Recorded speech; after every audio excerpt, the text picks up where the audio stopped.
Formality, if you could say and spell your name. Okay, Dan Adams. Do you want the full name or just? That's fine. All right, Dan Adams, DANADAMS. Cool. If you wouldn't mind, paint the picture. What was your life like before you found the Freedom Center? What was going on? My life before the Freedom Center was chaos, I guess in one word.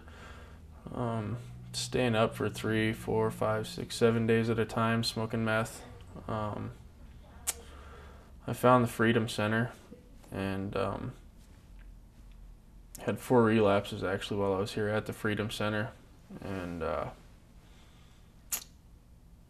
last relapse, I was getting onto a highway after a 7-day bender and was going over 100 miles an hour in a blackout and almost ran into the back of a minivan.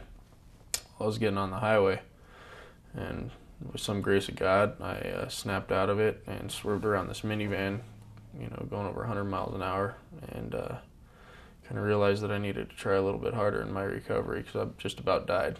So that was that was life before I got serious with the Freedom Center. What was life like with your family?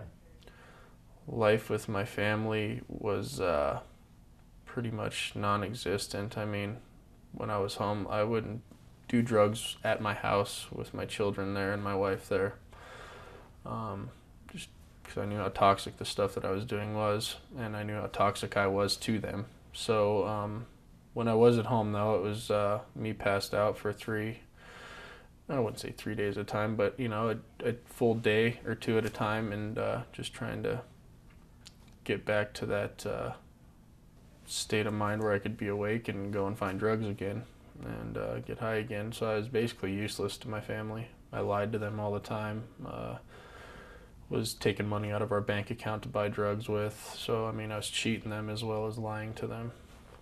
And that's how life was with the family. Did they know you were using?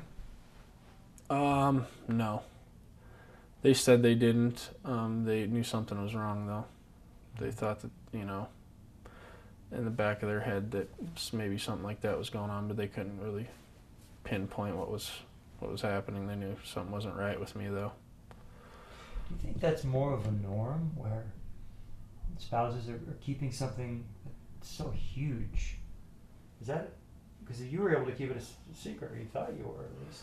Do you think something that's pretty common? I think that's something that's pretty common for just people in general, other families that are probably going through a similar experience. For the person that's involved in the drug usage to be trying to keep it a secret. Well, is that just something that's probably happening more than we know about? Yeah. It's pervasive. Yeah. The drug use. I think it's something that's going on a lot. Yeah. It's amazing. Yeah. So a rock bottom is hit, I take it? You hit a rock bottom? Yeah. And you say enough's enough? What did that happen? What would that look like, that moment? Well, I thought I hit rock bottom twice. The first rock bottom I thought was morning I came home after I'd been up for days.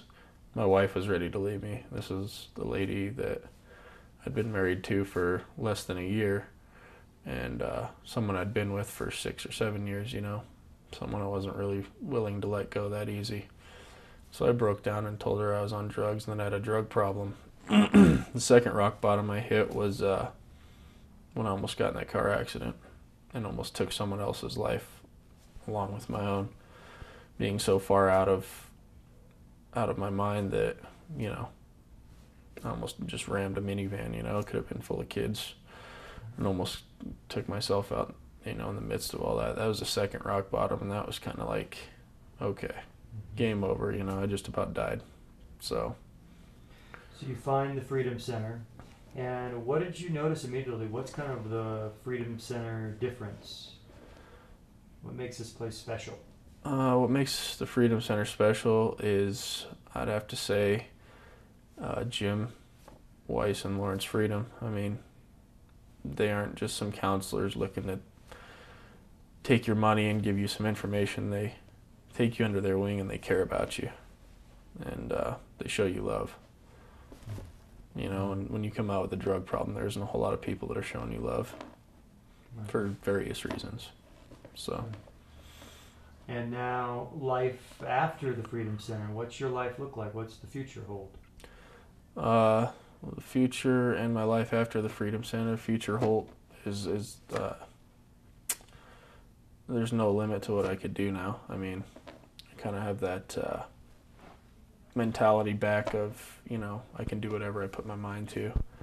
I'm not wrapped up in this drug game and this addiction, this way of life that I was living a year ago. I'm a father to my children and a husband to my wife, which was something that I wasn't before.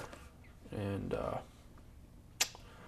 it feels good on a daily basis to come home and be home and be there for my kids and be there for my wife. And, and like I don't even need anybody to say thanks for being here today or thanks for being off drugs today. That's something that I get the feeling from them, like they're happy that I'm around, and like that's reward enough. I don't need praise for being off of drugs and doing the right thing. And that's something that the Freedom Center's given me. I get to feel good on a daily basis that I'm there for the people that I love. Now let me, I'm going to throw out a fill in the blank, so you'll repeat the first half and then just fill in with whatever top of mind, whatever you feel. First one is, thanks to the Freedom Center, Okay, sorry. That's okay, take your time, I'll think about it for a second. Thanks to the Freedom Center, I am living life clean and sober, a day at a time. And I'm living a good quality of life, whereas before I was living my life bag to bag, hit to hit. Let's do that one more time. I had a little audio thing. Okay. So sit back. And, that's really important. Okay, so thanks to the Freedom Center, Thanks to the Freedom Center, I'm living a clean, sober life day to day instead of living my life a bag at a time, bag to bag, hit to hit, Now I get to live my life a day at a time, clean and sober. That's great. I'm hearing the... Sorry, man. That's okay. That's no my worries. fingers. No worries. Yeah, that's cool. Let's check out my other questions. Okay.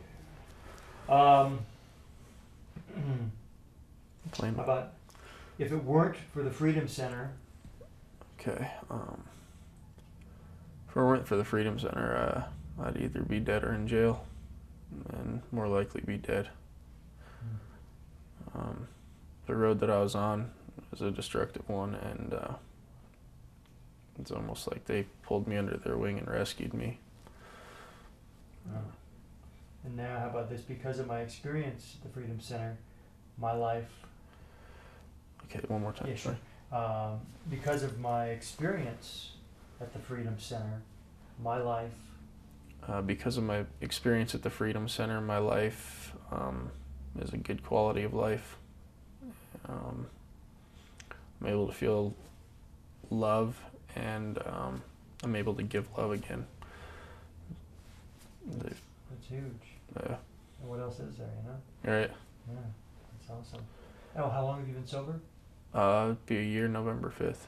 Okay, why don't we do this, and we'll have you look right into the